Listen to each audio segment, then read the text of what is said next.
Einstein once said that if you judge a fish by its ability to climb a tree, it will spend its entire life believing it's a failure. Hi, my name is Michelle Person, and I'm a veteran educator with over 20 years experience, both in the classroom and at the building level. My first year teaching, I knew my kids were smart. One boy in particular was extremely bright. Math whiz, he loved science, and he was a creative writing genius. That year, my inner city Newark children on the state test were giving a passage about skiing. You can imagine how well that went for them. My students also couldn't get long division. It didn't matter how many times I practiced problems with them or how many models I went through or what I assigned them for homework. Nothing. I switched schools and joined the folks at the Knowledge is Power program, also known as KIPP. At KIPP, we modeled our teaching strategies after legendary teacher Harriet Ball, a master African American teacher who understood that in order for a child to really understand content, they first had to make an organic connection to the material. Every lesson in Harriet's class was built on a song or included a story. Every teacher remembers the first time that their student has a light bulb moment.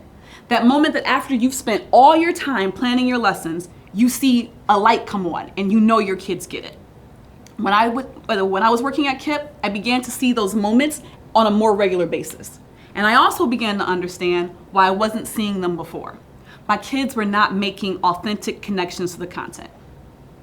The National Bureau of Educational Research did a study that showed that a culturally responsive curriculum can have massive positive influence on minority students. Improved graduation rates, higher GPAs, improved attendance were just a few of the positive impacts that a culturally responsive curriculum can make.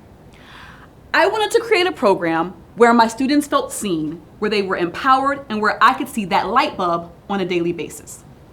Meanwhile in Africa is a culturally responsive, a supplemental social studies curriculum for students in grades K through 5. It's designed to affirm a student's identity and grow their sense of self, and it's done through interactive and engaging activities coupled with a focus on entrepreneurship skills. With all of this together, Meanwhile in Africa is an important tool with which to present a more well-rounded, factual, and representative view of history. Though COVID has slowed down a lot of our momentum, as we begin to return to in-person activities, we have partnered with a couple of local libraries and a local charter school to produce a series of project-based workshops where families come together and do a bunch of different activities with their students around history, geography, finance, and entrepreneurship skills. Students will get a pre and post test so that we can gauge academic achievement, because we do believe that these workshops will improve academic achievement, improve self-confidence, and improve a greater sense of self. So they're going to do a pre and post test at the beginning of the program so that we can get baseline data to compare where they are at the beginning and at the end, and also so we can get valuable feedback for improving our program. Our goal is for our students to be able to get to and grow it at different places. So let's see, I'm getting off track. So where we are right now, we are going. Oh, and families will receive a at-home learning kit where they can take home with them, and they can, in between sessions, because there'll be multiple sessions, where they will receive resources, at-home tools, so they can do so they continue the learning in between the sessions. Anybody in academics will tell you that education is not free, innovation is not free. We feel strongly that a project-based workshop is important to be able to excite our learners and to be able to improve their academic achievement.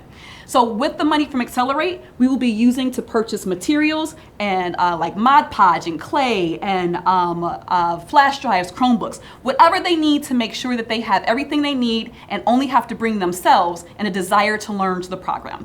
We will also be using the money to get our workshop, our at-home resources ready for them so that they can be learning in between classes. At 3 sites, we anticipate with 3 sites and sessions, 25 kids at each section, we should be able to impact 225 kids in the first year. And if you factor in that it's about the at-home learning, we'll be able to triple that.